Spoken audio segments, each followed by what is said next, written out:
Voici une émission produite par la télévision communautaire du Kamouraska.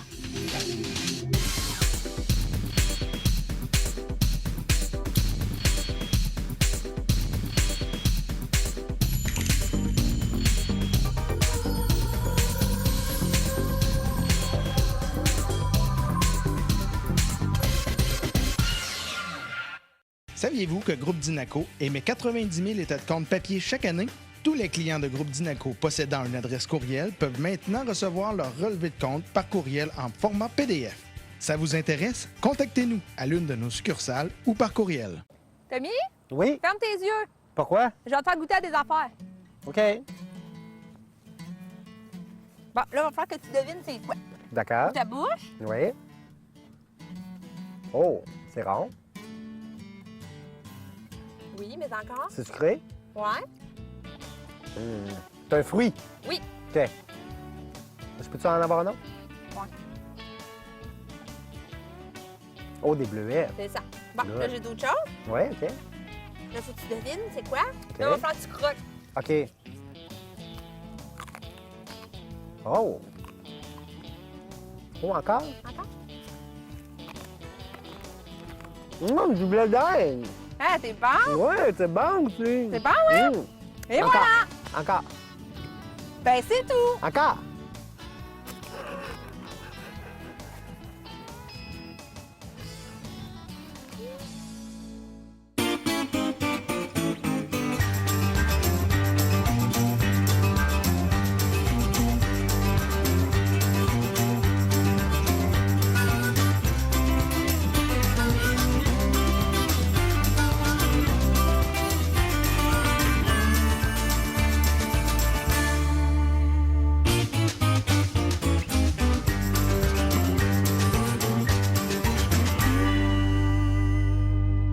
Cette semaine, l'émission Le Pied Ferme se consacre à la production maraîchère. Nous allons rencontrer M. Michel Beausoleil, qui fait la production de petits fruits, et M. Claude Martel, qui fait la production maraîchère.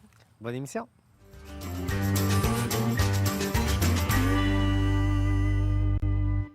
La production principale, c'est le bleu en Corinthe qui est ici. Après ça, on a des framboises, des mûres, un petit peu de fraises. Ça a commencé comment? Avec quel fruit? C'est principalement la bleuetière qui a été au départ à l'origine de tout ça. Les autres fruits sont greffés graduellement. Et l'objectif étant toujours de faire des fruits tardifs ici. Sinon, j'ai des fruits seulement de fin de saison. Donc, en août, en septembre et jusqu'en octobre. De quelle manière est-ce qu'on arrive à arriver avec des produits pour la fin de la saison? Ici, le climat est un petit peu différent puisqu'on est sur une pointe qui va dans le fleuve, même si on ne le voit pas aujourd'hui. Et cette pointe-là, il y a du fleuve tout le tour. Donc, à l'automne, le fleuve est chaud. Il garde la chaleur plus longtemps. Les gels arrivent assez tardivement ici. Donc, je suis capable d'avoir un automne assez doux, frais, mais assez doux. Les fruits, c'est ce qu'ils aiment, des températures fraîches. Avec les bleuets, il y a aussi la mûre, la framboise, la fraise. Vous faites des tests, là? Oui, il y a vous beaucoup les de tests. essayez, Il y a là? beaucoup de petits essais ici qui se sont faits parce qu'au départ, j'avais plus ou moins une bonne idée de ce que je pouvais faire. Dans les bleuets, j'ai essayé 16 variétés pour me rendre compte finalement que je peux tous les faire sans trop de problèmes. Il s'agit juste de voir un petit peu à leur caprice. Pour les mûres, ça a été plus délicat. J'ai essayé de la mûre sauvage.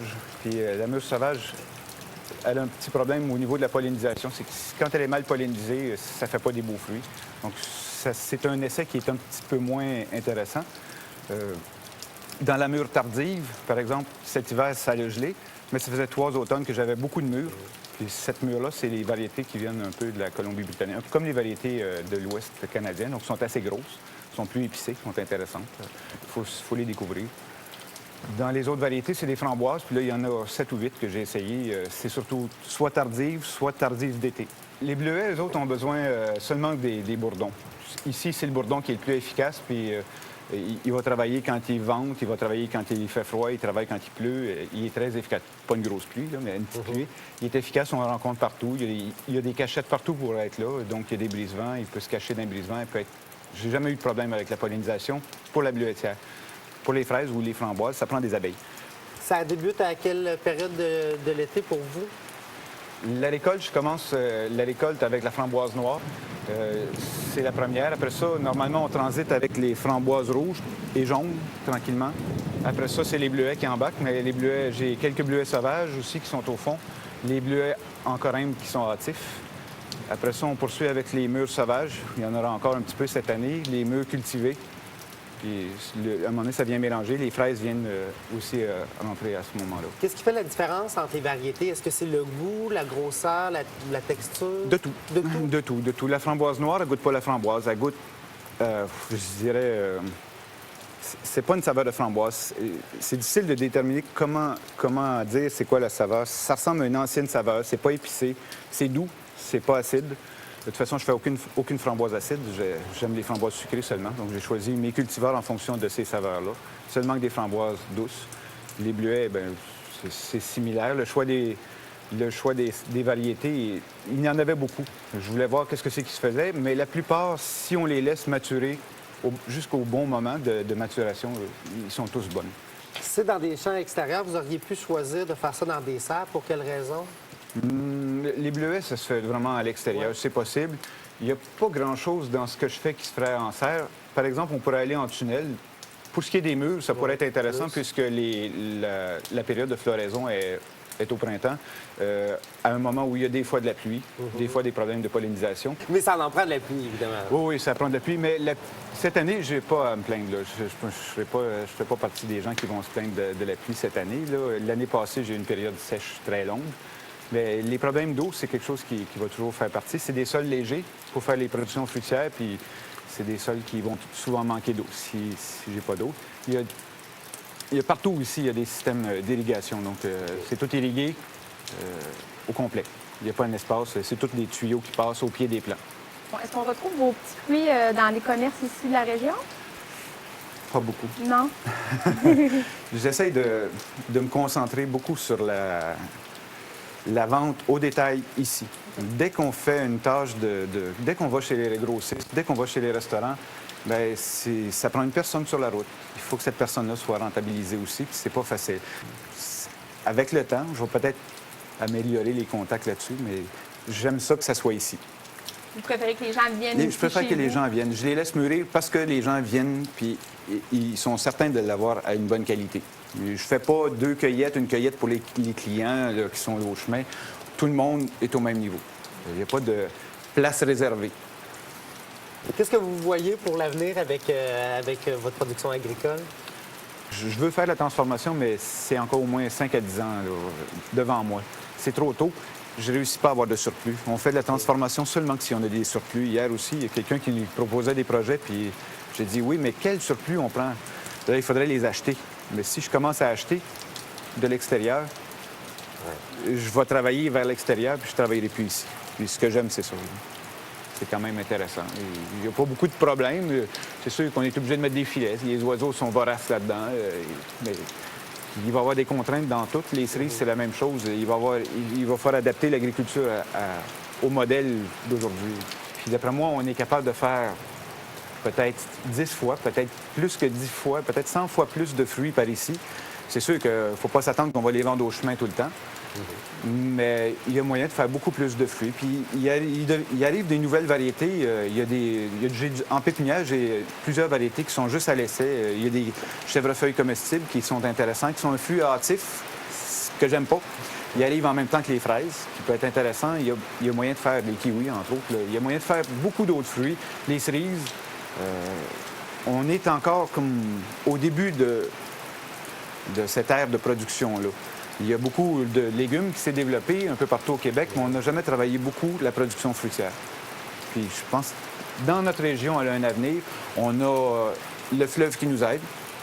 On a des automnes assez beaux en général. C'est rare qu'il pleut continuellement à l'automne. La production fruitière, c'est long parce que dans tout ça, bien, des fois, on veut faire des bons coups. J'ai mis beaucoup de RIP à la base de mes plants parce que je voulais les protéger. Ça ralentit la croissance. J'ai vu les erreurs que j'avais faites, mais on en fait dans... Comme il n'y a pas beaucoup de données pour le local, ça va prendre beaucoup d'années à avoir des résultats. Puis la production fruitière, bien, c'est que, comme la plupart des productions agricoles en général, tu as une récolte par année. Fait que quand tu as fait des erreurs, il faut que tu attendes l'année d'après. Donc, beaucoup de patience, beaucoup de persévérance dans ça. Il n'y a pas un producteur en production fruitière qui dirait le contraire. Il faut adorer ça, il faut être très, très patient.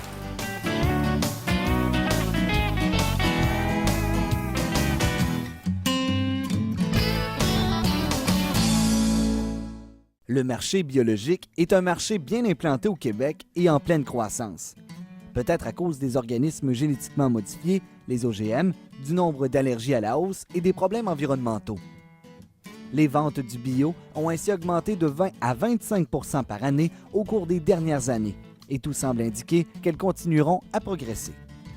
Un produit est considéré biologique quand le producteur n'a utilisé aucun pesticide, herbicide chimique ou fertilisant de synthèse. Les agriculteurs biologiques utilisent plutôt des engrais naturels, des semences originales et cultivent le sol grâce à des méthodes éprouvées. Par exemple, la rotation des cultures. Les sols doivent avoir été exempts d'intrants chimiques pendant une période d'au moins 3 ans avant de pouvoir être certifiés biologiques.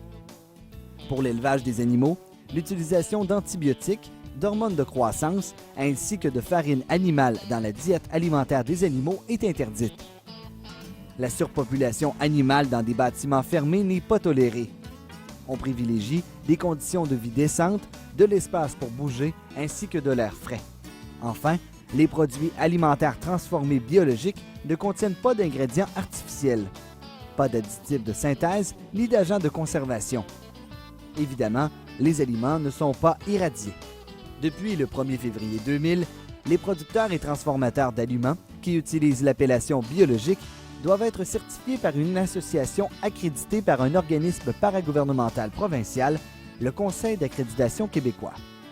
Selon cette nouvelle loi, tout produit étiqueté biologique et vendu au Québec doit porter le nom ou la marque de l'organisme qui l'a certifié, et ce, peu importe son origine.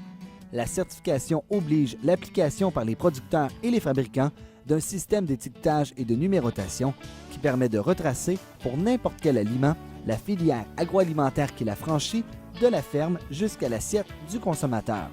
On retrouve au Québec des producteurs biologiques dans les productions maraîchères, fruitières, bovines, céréalières, dans les produits laitiers, les produits de l'érable, les œufs, le miel, les plantes médicinales, la viande de porc et la volaille.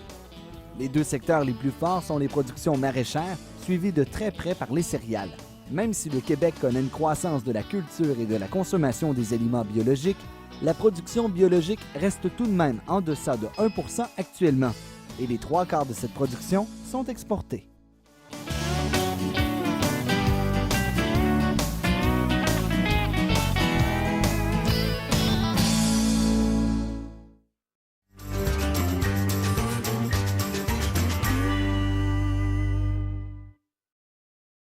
Une entreprise maraîchère, on produit des légumes, pas en une très grande diversité par contre, puisqu'on fait que maïs sucré, courges d'hiver, entre autres spaghettis, butternut, buttercup, spaghettis rayés, mais aussi beaucoup de zucchini qui est une courgette d'été. Alors la production commence à la fin juillet avec le maïs, et elle se poursuit jusqu'en fin septembre. Entre-temps, en début septembre déjà, c'est les courges. Et même un peu avant, les zucchinis, on les fait de façon tardive. Et pour divers marchés, finalement, beaucoup de la région et aussi à l'extérieur. C'est quoi la différence majeure entre vos courges, vos zucchinis? La différence majeure, c'est qu'il y en a une qu'on appelle courge d'hiver. Toutes les courges que j'ai énumérées, là, sauf zucchini, c'est des courges de conservation. OK? Elles sont récoltées mûres, donc elles ont une coquille qui est une peau qui est ferme, qui est dure, et puis elles sont conservées jusqu'à habituellement en décembre. C'est une période où on termine l'écoulement, les expéditions. Alors que la zucchini, c'est une courge d'été, récoltée, immature, très tendre. On fait la petite zucchini et c'est une toute autre manipulation, c'est plus délicat et il n'y a pas de conservation possible. Dans un délai de 7 jours, le produit doit être consommé. C'est ça la différence. Et évidemment, elle se mange avec des recettes tout à fait différentes aussi, oui. Il va de soi. Quelle est la complexité de votre culture? En culture maraîchère, dans mes produits, moi, je vous dirais que le maïs, l'ennemi numéro un, c'est la pyrale. On la contrôle cette année en entier sur toutes les superficies avec ce qu'on appelle la lutte biologique à l'aide d'un insecte qui est le trichogramme et qui vient parasiter le ver là, qu'on appelle la pyrale et qui s'attaque au maïs. En fait, ça ressemble à des grains de sable. Quand ça sort, ces insectes-là, c'est tout petit, petit, petit. Puis ils vont aller pondre dans les œufs de la pyrale du maïs. Ils vont les parasiter, puis ces œufs-là vont mourir, ne pourront pas éclore pour donner une fameuse chenille qu'on voit assez souvent, des fois, qui perce l'épi puis qui se met à manger le grain. Dans les autres productions, il y a d'autres problèmes. C'est plutôt d'ordre pathologique à ce moment-là, des maladies fongiques, particulièrement les années très humides. Alors, on regarde nos courges cette année et on est un petit peu inquiet. Il y a eu énormément de pluie. Ça a été bon pour le maïs. Pour la courge, ça permet un très bon grossissement, un bon volume, un bon rendement, mais on regardera pour la qualité quand le temps sera venu. Là, il est trop tôt pour le dire. Est-ce que dans le rendement, année après année, c'est différent si les conditions météorologiques sont pareilles? Oui, il peut toujours y avoir une différence de rendement parce que vous avez des maladies qui peuvent être plus présentes certaines années, moins d'autres. En termes de parasites aussi, des insectes, des fois la pression d'une année est plus... il y a plus d'insectes qu'une autre année, souvent dû des fois au gel d'hiver qui peut nous être favorable à cet égard-là. Mais il y a aussi d'autres impondérables. Prenez comme par exemple dans le maïs, je ne l'ai pas mentionné, mais on a énormément de problèmes avec les ratons laveurs.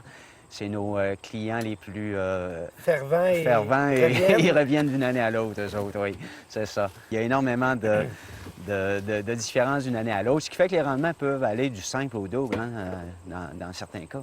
Est-ce qu'il y a une rotation que vous faites dans vos champs selon les cultures? Oui. Ça, c'est important. Pour quelle raison? Bien, c'est pour contrer... C'est un problème d'équilibre au niveau de la fertilisation. C'est un problème d'équilibre au niveau des... diminuer les parasites, les maladies, la fréquence de ces inconvénients-là, c'est ça. Alors, la rotation ici, c'est maïs, courge et céréales. D'accord. Alors, c'est sur 3 ans, les cultures reviennent aux 3 ans. Qu'est-ce que vous faites avec les plants une fois que c'est récolté? Une fois que la courge est récoltée ou que le maïs? Ah, tout est enfoui. Haché sur place et enfoui, ce qui fait un engrais, qu'on peut considérer un engrais vert, là. Il y a seulement que le fruit dans le cas de la courge qu'on récolte. Puis dans le cas du maïs, il y a 1 ou 2 épis par plant, mais c'est beaucoup plus souvent 1 épi, puis quelquefois moins d'1 épi parce qu'il y a des plants qui n'en produisent pas. Alors, il y a une énorme partie de la récolte, là, de ce que vous voyez en vert qui va retourner au sol. Ça prend combien de temps pour s'occuper de production ça? maraîchère? Ouais. Ça commence, si vous voulez, en début mai. Et aller jusqu'en mi-juillet, je suis seul sur l'entreprise. Dans le fond, l'aide que j'ai besoin, l'embauche, je la fais à partir d'à peu près mi-juillet pour des sarclages et les récoltes qui vont suivre après ça. Et le conditionnement de la récolte, c'est-à-dire la mise en boîte des courges, lavage aussi au préalable, mise en boîte des courges, expédition. On se rend jusqu'à fin novembre à peu près. Vos produits, où est-ce qu'on peut les retrouver? Je vous dirais que, comme on va différencier maïs et courges, là, Oui. qui connaissent 2 modes de distribution bien différents. Le maïs est vendu localement et régionalement, si vous voulez, un peu à la ferme aussi. C'est un marché d'épicerie que j'appelle, moi, surtout, donc de vente directe. Alors que la courge, il en va tout autrement. C'est un marché de grossistes qui, eux, vont revendre soit aux chaînes, soit même à l'exportation, parce que depuis quelques années, dans la courge d'hiver, il y a des surplus et il faut absolument aller à l'exportation. Le maïs, j'ai 3 épis avec moi. C'est un test. C'est un test, c'était plus pour savoir. Parce que tout à l'heure, vos hommes, eux, lorsqu'ils passent, c'est quand même assez rapide, même si le tracteur va lentement. Il faut être rapide. Donc, il faut juger tout de suite, au premier coup d'œil, si l'épi doit aller dans le sac, dans le oui, sac oui, ou pas. Donc, j'en ai ramassé 3 tout à l'heure. Puis là, je me demandais, de quelle manière est-ce que vous les jugez à l'œil Oui. et au toucher? Bien, regardez bien à l'œil, c'est d'abord la dimension, surtout sa longueur, qui doit atteindre au minimum de 6 pouces. Et par après, pour en juger finalement s'il est mûr ou pas, c'est le toucher qui va être le meilleur indicateur. Et il doit nous montrer, nous démontrer cet épi-là, qu'il est rempli jusqu'au bout. Donc, il est assez gros, qu'il a pris du volume jusqu'à l'extrémité et non pas finir par un petit bout pointu, comme celui-là, par exemple, est beaucoup moins mature. Parce que s'il en reste, à mon avis, oui. il ne sera pas assez mature. Oui, oui. Celui-là est beaucoup moins mature. Trop blanc. Si je compare avec celui-là ici. Lui, il a le bout beaucoup plus arrondi, donc il serait prêt à la C'est ça, consommation. c'est ça, exactement. Il a un bout plus arrondi, plus rempli, plus gros et moins filé que celui-là qui manque de maturité. Parce qu'il pourrait avoir la même grosseur, mais être beaucoup plus allongé, ce qui fait qu'il n'est pas encore mûri Oui, assez. c'est ça, exactement. Exactement. C'est pas nécessairement la longueur de l'épi qui va vous dire s'il est prêt ou mature ou pas. Il y a d'autres critères, comme tu viens de le mentionner, c'est qui est bien rempli jusqu'au bout. C'est ça. Alors, on voit nettement la différence ici, là, entre les deux. Qui ne serait pas prêt. Est-ce que j'ai passé le test? Ben oui, je OK. comprends donc. Parfait. Et on a fait une petite découverte tout à l'heure, du moins pour ma part. Ouais. Dans les champs, lorsqu'on récoltait, ça se mange cru? Du Ben, maïs? écoutez, tous les goûts sont dans la nature. Moi, j'en mange cru quand j'ai une fringale dans le champ. Sinon, ben, comme tout le monde à la maison, je le fais cuire. Mais ça se mange cru, ça a très, très bon goût. C'est très sucré. Puis il y a des c'est très connaisseurs bon. qui viennent ici et qui, pour savoir si le maïs est vraiment cassé et frais et sucré, ils vont y goûter. Ils vont en prendre une croquée. Nous sommes présentement dans un champ de maïs où nous récoltons avec Cathy, Marie-Claude, Luc, les gars et M. Claude Martel. Hey, c'est vraiment bon, hein, Marie-Claude? Marie-Claude, c'est bon, hein?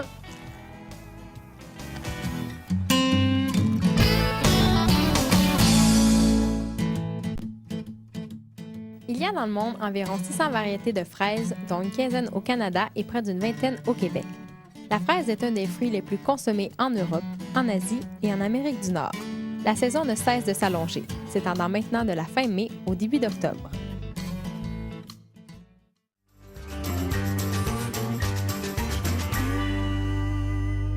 Nadia, aujourd'hui, ici, là, c'est la ferme Beau Soleil. Oui. C'est ça? Donc, vous allez nous expliquer de quelle manière est-ce qu'on ramasse les bleuets. Parce que nous, on aime bien ça les manger, mais là, on va faire de l'autocueillette. Est-ce qu'il y a une manière de procéder? Bon, on est en début de saison, donc on va cueillir un peu différemment. Plus ça avance dans la saison, plus on va cueillir plus de bleuets. Là, en ce moment, les bleuets sont moins mûrs qu'à l'habitude. Donc, ce qu'on fait, c'est qu'on va cueillir seulement les plus gros bleuets sur les grappes. Comme ça. Même si les petits sont bleus, on les Même laisse si là. les petits sont bleus, on cueille les plus gros. On peut voir, là, cette grappe-là, c'est peut-être pas la meilleure. Donc, on peut voir ici la grappe. Ça, c'est pas mûr. Ça, c'est pas mûr ici. Tant qu'il reste un peu de rose. De rose. rouge, là. Le plus gros est mûr. Celui-là, il est pas mûr. Ça sera peut-être pas mûr. On voit qu'il y a le petit rond à l'intérieur qui est encore rosé. Donc ça veut dire qu'il n'est pas mûr, donc on le laisse là. OK. Les bleuets, même s'il reste plein de bleuets bleus sur le plant, c'est normal, ils vont continuer à mûrir. Puis nous, on va repasser une deuxième fois pour cueillir. Là, la deuxième, on va cueillir beaucoup, tout ce qui est bleu. Puis après, on va repasser une troisième fois. Puis on va cueillir tous les petits. Parce que si vous les enlevez pas, évidemment, bon, ça finit par prendre trop de place sur la grappe, parce qu'on appelle ça une grappe quand même. Oui, mais ils sont mûrs. OK, ils sont mûrs, donc, Donc, on comme les- tout fruit, ils vont finir par C'est tomber ça. si on les ramasse pas. C'est ça. Puis une grappe peut donner à peu près jusqu'à combien de fruits en moyenne? Ah, ça dépend des grappes. Ouais. Regarde, on peut voir la grappe ici, là. Il y en a des beaucoup plus grosses. Souvent, ils vont faire un peu comme le raisin, ils vont faire une grappe comme le raisin. Regarde, ici, on le voit, là. Ça peut faire des assez grosses grappes. Ouais. Des fois, il va en avoir des plus petites. Dans le centre, il va y avoir des plus petites grappes. Est-ce qu'on commence par en haut, par en bas? On commence par le haut du plant, puis on descend. OK. Parfait. Cathy, est-ce que tu es prête à faire la cueillette? Oui, je suis tout à fait prête. Tu es prête? Bon, bien, excellent. Donc, on commence par où, nous? Il faut commencer par le bout. Excellent. Bien, merci beaucoup. C'est bien gentil à vous.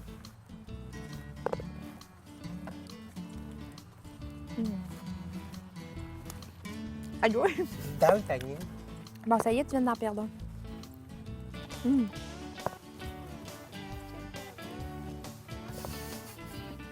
Ah, lui, il était pas prêt. Ah mon Dieu, c'est tellement bon, je m'en retire tellement. Ben, t'as peu, faut les choisir, faut prendre les plus beaux, les plus Ben, je le sais, gros, hein. ouais, C'est c'est difficile, Ouais, mais c'est parce là. que là, ça Parce va. que là, on veut juste Parce avoir que les si tu prends sucrés. les plus gros, tu vas en mettre moins dans ton panier. T'as raison. Fait qu'on va manger les plus gros, Puis on met des plus petits. puis on va mettre des plus petits dans le panier. Mais c'est tellement bon. Ouais. Moi, j'en reviens pas. C'est pas bon comme ça. C'est vraiment beau, une grappe de bleuets. Moi, ça là. me dérange pas ceux qui sont moins mûrs. Non, ça te Non. donne comme une petite sensation en bouche, là. C'est ça. C'est drôle. Et ça se détache tout ça. Après, je vais changer de grappe.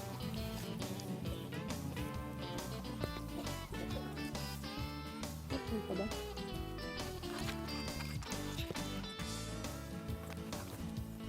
Tu sais, moi, je me suis tassé, mais il en restait encore plein, là. Ouais. Moi, je prends les plus gros qui je te laisse les plus petits derrière. Ah, j'aurais dû en ramasser plus. On aurait dû prendre les plus gros plats. Ben, l'autre fois, on en a eu en masse à la gang. Ouais, ben c'est parce que je n'en ai eu pour la fin de semaine. Non, OK. Voyons, là, je suis une grosse cochonne, là. Faut pas que j'aille.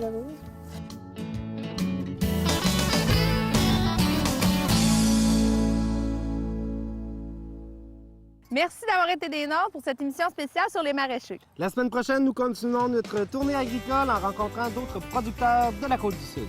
D'ici là, à vos tartes, tout le monde!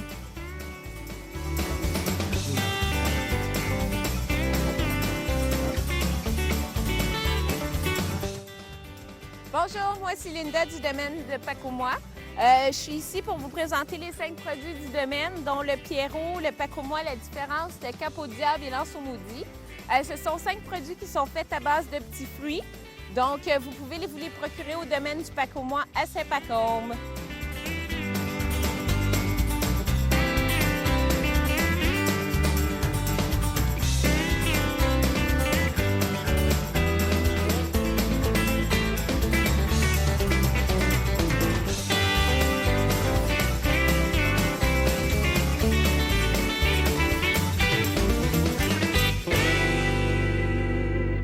Saviez-vous que Groupe Dinaco émet 90 000 états de compte papier chaque année? Tous les clients de Groupe Dinaco possédant une adresse courriel peuvent maintenant recevoir leur relevé de compte par courriel en format PDF. Ça vous intéresse? Contactez-nous à l'une de nos succursales ou par courriel. La Fédération de l'UPA de la Côte-du-Sud est fière d'avoir été partenaire dans la réalisation de cette émission. Pour nous rejoindre, le 418-856-3044.